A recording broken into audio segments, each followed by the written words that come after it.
Sura ya 4. Kuhusu malaika.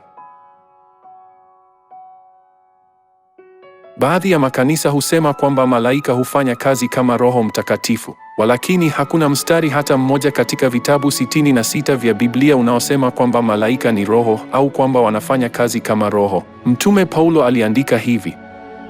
Waebrania sura ya 1 mstari wa 14. Je, malaika wote si roho watumikao waliotumwa kuwahudumia wale watakaourithi wokovu? Katika Biblia malaika wanaelezewa kwa wingi, lakini roho anaelezewa katika umoja.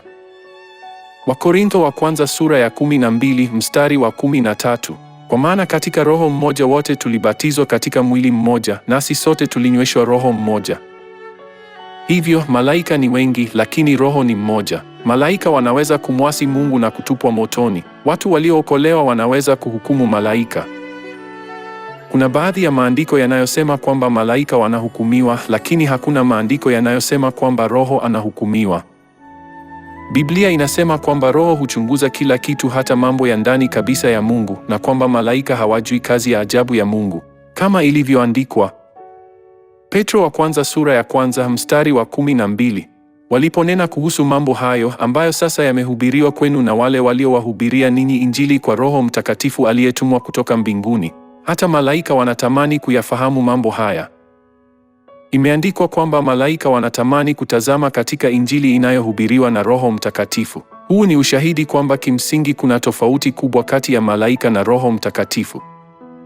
Biblia inawafafanua malaika kuwa malaika wa Bwana au majeshi ya mbinguni au wana wa Mungu. Wakati mwingine watu huchanganya malaika wa Bwana na Bwana mwenyewe. Walakini malaika wa Bwana hawezi kubadilika na Bwana. Sababu inayowafanya wachanganye malaika wa Bwana na Bwana mwenyewe ni kwa sababu wanatafsiri Biblia kimakosa bila kufahamu maana sahihi kutoka katika muktadha. Kama ilivyoandikwa Waamuzi sura ya 6 mstari wa 12. Malaika wa Bwana alipomtokea Gideoni akamwambia, Bwana yu pamoja nawe, ewe shujaa mwenye nguvu. Kwa kuwa malaika wa Bwana alimshuhudia Bwana, wakaja kumwita malaika Bwana. Bwana hutembea na malaika wake siku zote. Ndiyo maana wakati mwingine watu huchanganya malaika wa Bwana kuwa ni Bwana mwenyewe wanaposoma Biblia. Malaika ni viumbe vya Mungu, wanaitwa wana wa Mungu au majeshi ya mbinguni. Malaika ni wajumbe waliotumwa na Mungu ulimwenguni, wakati mwingine huangamiza watu na wakati mwingine wanamlinda mtu mmoja mmoja.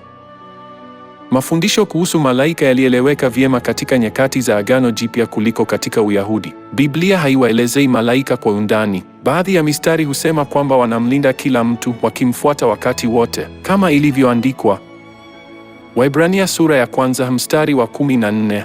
Je, malaika wote si roho watumikao waliotumwa kuwahudumia wale watakaourithi wokovu? Na Yesu akasema Mathayo sura ya 18 mstari wa 10. Angalia ili usimdharau mmojawapo wa hawa wadogo, kwa maana nawaambia, malaika wao mbinguni daima wanauona uso wa Baba yangu aliye mbinguni. Petro alipokuwa gerezani, malaika alimwokoa usiku wa Pasaka. Habari zikawafikia watakatifu waliokuwa wakiomba katika chumba cha juu cha Marko. Kisha wakashangaa na kusema, lazima ni malaika wake. Malaika daima huwafuata na kuwalinda wale watakaorithi wokovu. Tunapofanya mema, hutusemea kwa majivuno mbele za Mungu na malaika wengine. Tunapokosea, wanaripoti kwa Mungu kwa wasiwasi. Malaika wanaweza kuja kwa urahisi na kwenda kwenye kiti cha enzi cha Mungu, wakibeba maombi yetu au ripoti, na wakati mwingine wanatuletea habari za wokovu. Hivyo, malaika wana uhusiano wa karibu na wanadamu. Tukijifunza uhusiano kati ya malaika na wanadamu waliotenda dhambi, tutagundua siri za kina kuhusu kazi ya Mungu ya ukombozi. Malaika hawaonekani kwa macho ya mwanadamu, lakini machoni pa Mungu wana sura fulani. Hawawezi kujificha popote katika ulimwengu wa kiroho hata kwa sekunde moja. Biblia inasema malaika ni roho, pumzi ya uhai ambayo Mungu hupulizia ndani ya wanadamu inaitwa pia roho. Yesu anasema kwamba wakati wa ufufuo tutakuwa kama malaika mbinguni.